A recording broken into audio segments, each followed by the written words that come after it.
Hi there, I'm Kevin Cook from Video Artisan, and today we've got a little discussion panel on videography today, and with me I've got Stuart Borum, Jag Ravinder, is that right, or Rana? Jagvinder Rana, yeah. And Ben Marlowe. And we can talk a little bit about where the professional video market is, and the industry, the technology, the creative side. And I've got together a few questions for the guys. And the first one, which is a bit of an icebreaker, is what we call ourselves. So what are you, a videographer, video producer, cinematographer? Yeah, what do you call yourself? Maybe you can describe a little bit about what you do as a business. So we'll start with Ben. Personally, I'm definitely a cinematographer because it sounds a lot more cool than the other ones. And predominantly we're shooting weddings. Reason I call myself a cinematographer is because we are basically trying to tell a story, like make a film and tell stories, as opposed to being the video guy. So that's me. Yeah, I'm kind of borders between video producer because we are producing, and a cinematographer because the kind of product that we're offering is on the cinematic side. So that's especially what we class ourselves as, yeah. Yeah, I don't know the answer to this. Miserable gits, mostly. Media professional is what I tend to put down if people ask me what my job description is, but because now there's so many things that we do. Cinematographer does sound great, yeah, maybe I should go with that. Go for it. But then I spend a lot of time editing. Difficult, isn't it? This is the interesting conundrum of the small individual videographer, isn't it? Where are you at? Because you do so many things. Yeah. Whereas in the big wide world where they have large budgets, they'll have 20 people, we just do the whole thing on our own. Yeah, do you think sometimes you can overplay it? I mean, I tend to, well, I still use the word videographer, but in my corporate work, it's normally video producer. Yeah. So, but sometimes I use the videographer because it makes me sound a little bit more competitive priced. Sounds like a negative thing, but I think people see it as a. Yeah, I think cinematographer is perhaps in our industry still maybe a new term. So you're right in that perspective. A lot of people probably are more used to the term videographer than cinematographer. Yeah. The question was sort of double-ended, or sorry, two-sided question about. Can you explain a little bit about what you do as a business, Kiss and Gate Films? You know, explain what it is. Yeah, sure. Well, we shoot, as I said, 99% of what we do is in the wedding industry, and as I say, we're trying to turn that whole old, boring wedding video guy at the back of a church kind of, boring video, and we're trying to make it into something a bit more exactly the same as Jag here. We're trying to make it more of a story, something that people are going to want to watch, and that's the way that it's all going. I mean, anyone worth their salt in our industry now will be looking to make a film of someone's event, not necessarily just weddings, that is going to get shared around with, socially with Facebook, Vimeo, and people who maybe weren't even at that event or whatever are going to be engaged to watch it and actually enjoy watching it because we've told the story well. Yeah. So that's what we're trying to do at the minute. Jack? Yeah, I mean, as Ben said, basically, there's various elements of the video production. Now, one of the, you mentioned online, so obviously one of the things that we're doing is highlight sequences, which are short and tell the story and done to appropriate track, and they can be shared online anywhere, especially around the various media platforms these days, Facebook, Vimeo, stuff like that, basically, yeah.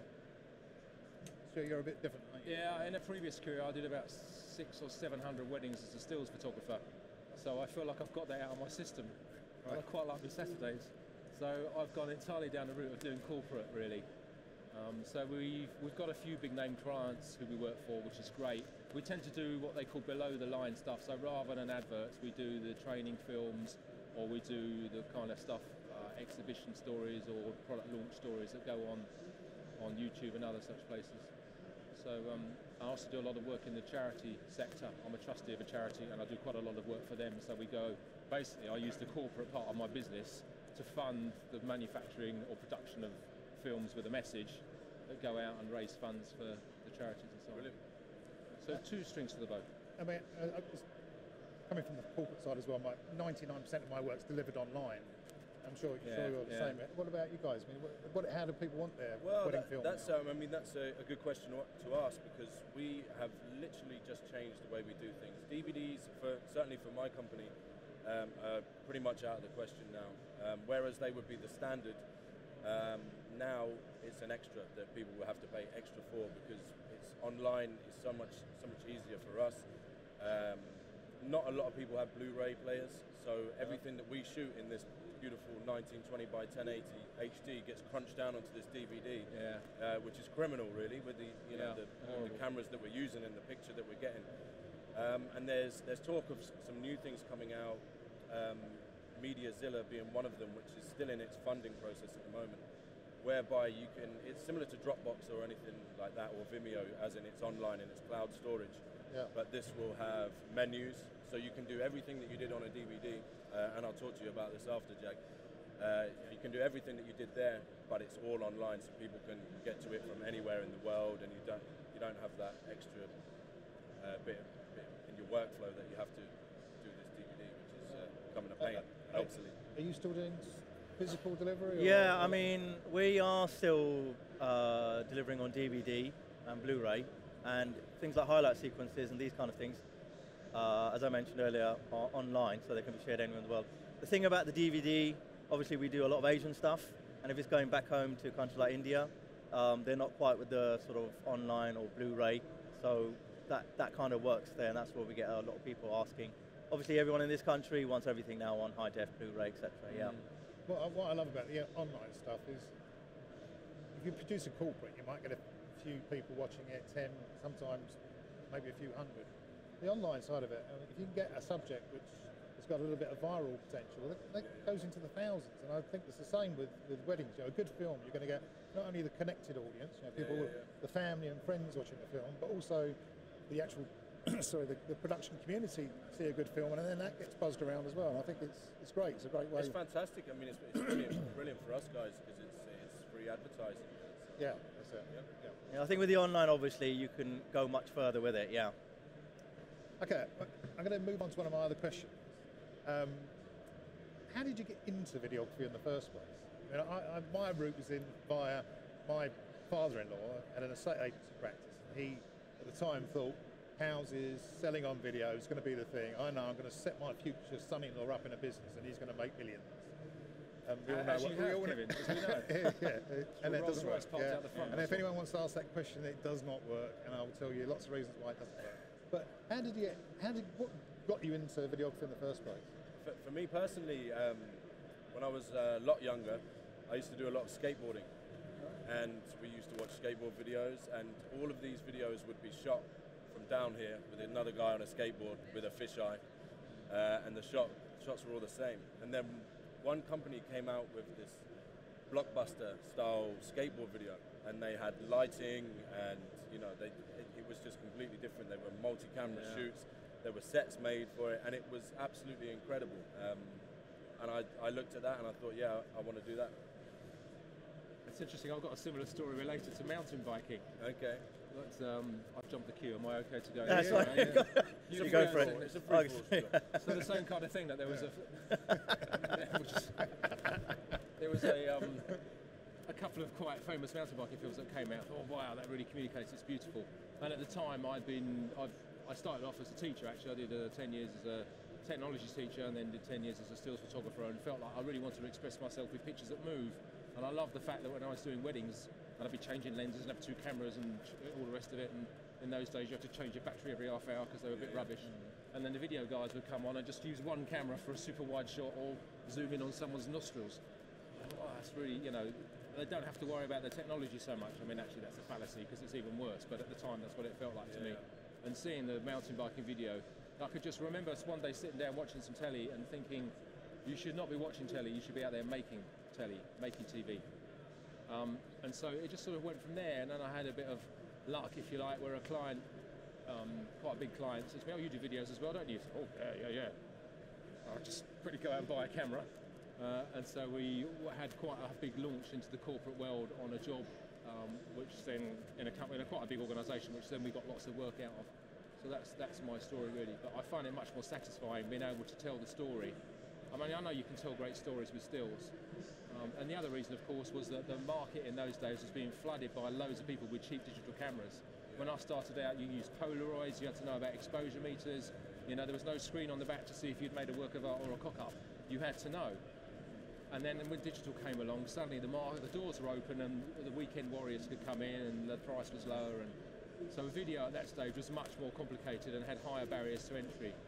So for my business and also for my, you know, creative desires, I thought getting into video was great in a number of ways. Now, of course, barriers to entry in video are lower, so I think I'll get into construction or demolition or something that's more, I don't know. Guys. Okay, well, I actually got the bug, if you like, back in the 70s when I watched Star Wars, and I just was so taken aback by the sort of visualization on screen. It kind of just said, I just thought, yeah, this is probably what I want to do. And then I was doing a 9-to-5 in the corporate world about 10 years ago, and my brother got married, and I saw his wedding video, and I just thought, you know what, I'm sure we can do better than this.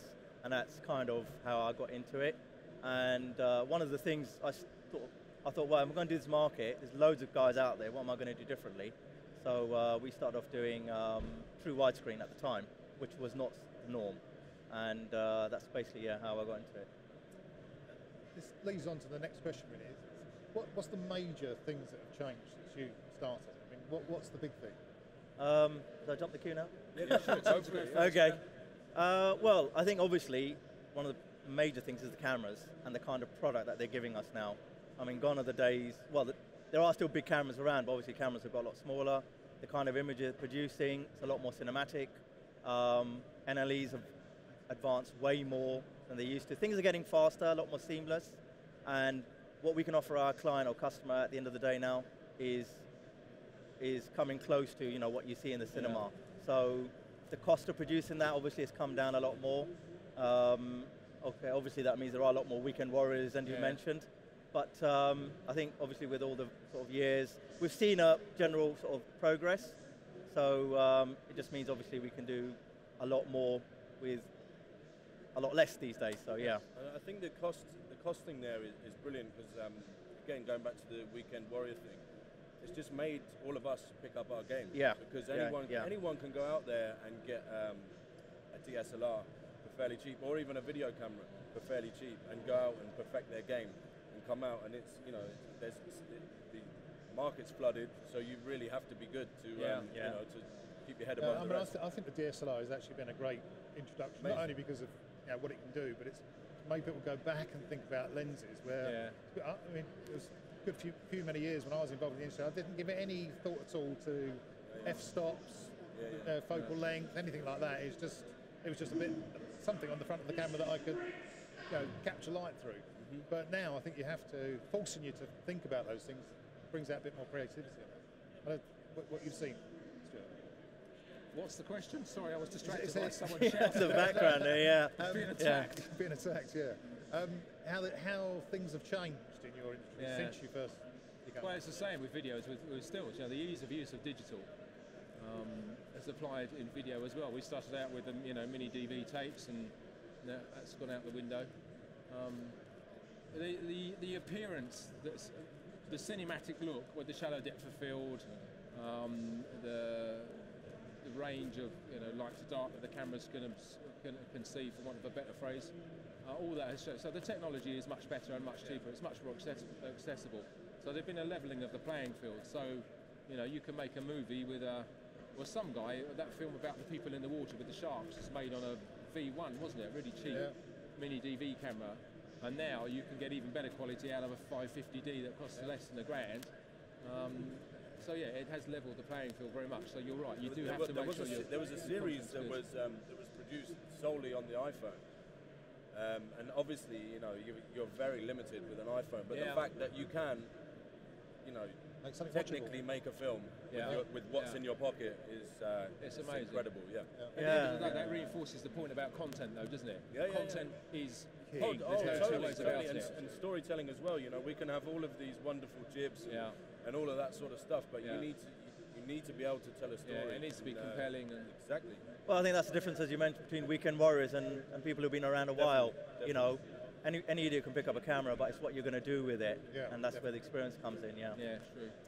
Okay, what do you find most rewarding about your work, and what do you find most challenging? I always like to balance. Well, that's the way I always see a job. I always like to walk away from it thinking, I really enjoy doing that, and I've got to do that better next time. So what are the answer is really in the question there, Kevin, because it's the reward is when you've got over the challenges. Because particularly with what we're doing, so much changes within in any given wedding. So much can change. You know, your audio's not right. You set your lights up over there, but all of a sudden they've come in from the bride and groom have entered from a different room. So you've got all of this stuff, and these challenges are ongoing, aren't they? Yeah, I mean, classic. Yeah, you're right. Lights. You know, you got your f-stop set up, and suddenly someone decides to turn the lights off in the room for the bride's entrance, and bang. You know, it's overcoming those kind of challenges when you've got like 5 seconds to sort it out, basically. Yeah. And then, of course, certainly, I don't know about for Stuart, but making mothers cry is something that I find rewarding. How do you do that then? How do you do that? Because of what you show them so beautiful, not so awful. Okay, I thought it was okay. You give them the bill, then they start crying. Yeah. If they don't cry a little bit, then your bill's not charging enough, are you? Okay, if you had to choose one, only one, what do you prefer doing, shooting or editing? And why? This is a tricky one, this. Yeah. I mean, both for me have got their rewards. Editing means I have a bit more control, I can change things. Shooting, me personally, my favorite part of the day, if I'm doing a wedding, for example, is when we do like these kind of trailer sequences, where we're able to put a lot more creativity into the shot, rather than just recording off, on the fly. So it's a tricky one. If I had to choose, probably editing. Yeah. Okay. Stuart, I'll let you go. Well, editing is fun, isn't it? Because you sit down with a cup of tea or whatever, and raining outside, and bang out a video. I do enjoy shooting. I think that's where my heart is, I suppose. I've been a hobby photographer since I was 14, a professional photographer since I was about 18. Then I went into teaching and have come back. So it's all creating images on initially a bit of photosensitive paper, and then on a screen, and then on a moving screen is where my heart is, I suppose. So I think I'm going to sit on the fence and go 50-50, because shooting you would say is the fun bit, because you're out there getting the shots, but then it's when you come to edit it, it's when you're putting it all together. Exactly, and that's when you're taking those amazing things that you had fun doing and then taking it to the next stage. And it's the way you can change that one particular shot. You can just change it in so many different I like the way ways. the story changes when you get to the edit suite, that you shoot it one way thinking this is the sequence. But actually when you get it on the suite and there's a shot there, you think actually just put that in there, just tells the story just so much better. Definitely. I would go for editing if we could start halfway through, because I hate the first 3 or 4 hours. The logging and when you're faced with like thousands of clips, and you're thinking, oh, I'll really be anywhere rather than do this. I think you hit it on the head, mate, with the highlight sequence. That's the bit everyone wants to do. Yeah, short to the 3 hour good exactly. And if you do it well, tell the story.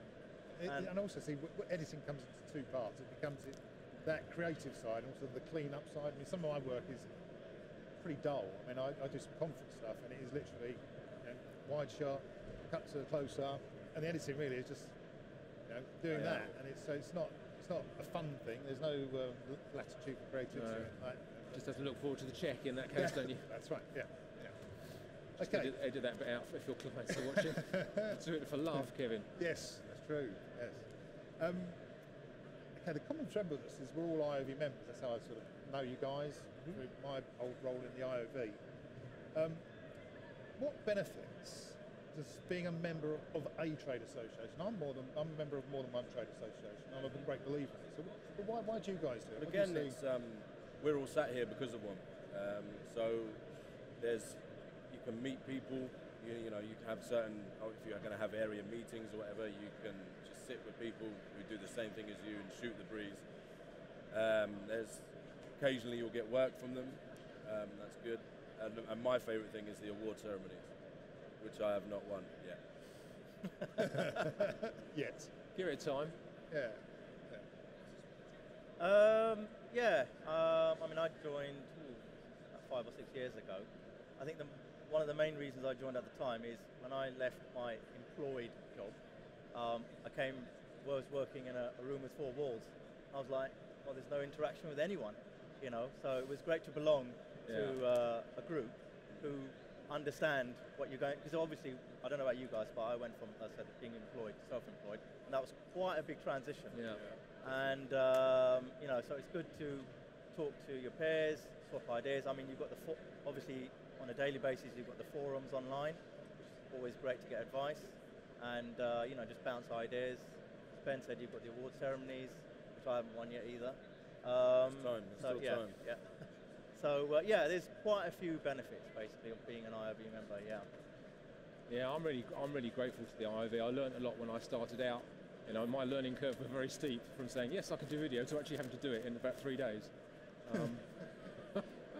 So yes, that was good to know. I've met many good friends through the IOV. I've learned loads of stuff. If I've needed assistance or answers to questions, you can go onto the forums. I've won a few awards. Sorry, guys. I've sold stuff on there. Today I think I might have got a job from the IOV, from the forum. So yeah, it's great. There are many benefits. I think the marketing is good, that it shows that, and if you say, member at IOV, it implies that you are concerned enough about your business to want to learn, to want to be professional, to want to mix with people who've got the same kind of attitude. So I think it matters a great deal, actually.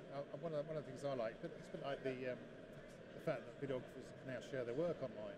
And there was a point when if somebody wanted to see your work, you'd have to send them a DVD and all that kind of thing. I think trade associations and this online community now, all of a sudden it spreads. It's a spreading thing. And the connections. What always astounded me when I used to run the IOV forums, that I see a question come in and I think, nobody's going to know the answer to that. But sure enough, somebody go, I know, or I definitely know a guy that knows. Yeah. And that's the amazing thing. It's that networking and that coming together of people that are, actually we all want the industry to be taken a little bit more seriously. We all want that, because it's to our benefit. I think having a trade association behind you helps to do that. I think that's a very important point you made there, Kevin. Obviously, I think people from the outside look at the industry and they might think about it how it used to be, but as we're describing, so many things have changed. Hopefully that does a great deal for the industry to make us look a lot more professional. And obviously when we get potential clients, they can see, okay, things have changed. There's an official body, there's there's accreditation and all this sort of stuff, yeah. I think going back to your question about, when you see a question go on the forum and it's complicated, no one's going to know the answer. There's also the inverse of that, when a question goes on and it's really simple and everybody knows the answer, but still people are prepared to be gracious and go on right at length to someone explaining stuff which to most of us would be blatantly obvious. Why don't you just read a book or Google it or something? But there's that sense of care and professional responsibility that people, the other videographers, the other IOV members want that person to feel secure and to achieve and to be supported, and I think that's incredibly valuable. And I also think that the common route into the market is not like other industries where people go through a formal education channel and they learn and get qualifications and then progress that way. People are generally, it's a hobby or an interest that turns into something that ends up being your income. We're all ex-amateurs. We are, and I kind of think we all remember where we come from, I hope we do. And you're right, it's very rewarding when you see people being generous on the forums with their knowledge and experience. Okay, based on the majority of your work, if you had to choose between a traditional video camera and a DSLR, what would you choose and why? DSLR for me.